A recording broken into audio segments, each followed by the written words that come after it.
Hi, this is Nick Worrell with Atlantic Laser Scanning. Today we are going to learn how to orient our project when we open it up.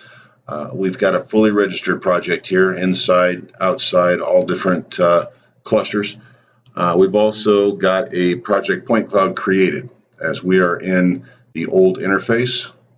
So here we can see the project point cloud has been created, which is going to allow us to open up any of these clusters or the entire project with just a right-click view and 3D. That's how we're going to open this particular cluster.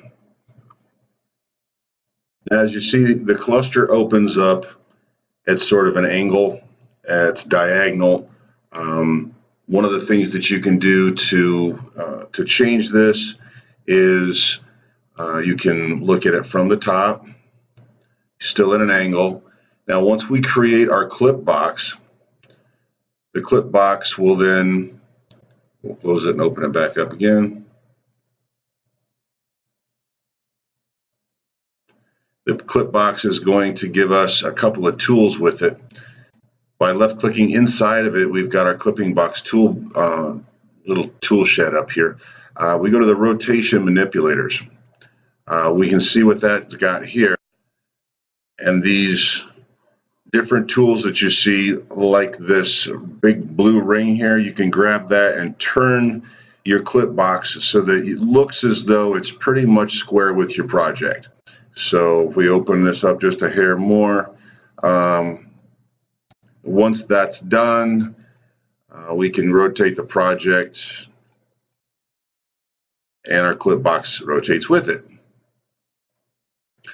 Now we've got a second option for doing this.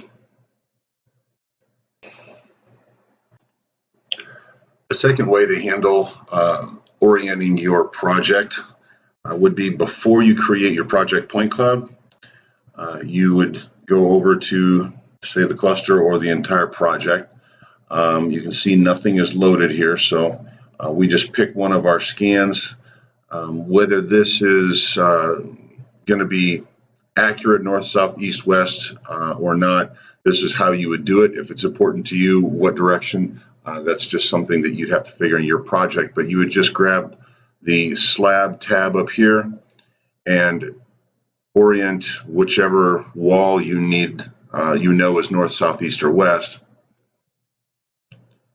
And then over here on the actual slab on your tree, you just right click on it, and then alignment. It allows you to say that's the north wall, southwest. So we're just going to give it a north wall. So by doing that, now that we load the scans and we look at this in 3D view, whereas before, when we get to the top view, we were looking at it sort of on an angle. Now immediately the project comes up square to the screen. And depending on which wall you gave north, south, east, or west, it will determine the orientation of the project on the screen, but it will be squared to the screen.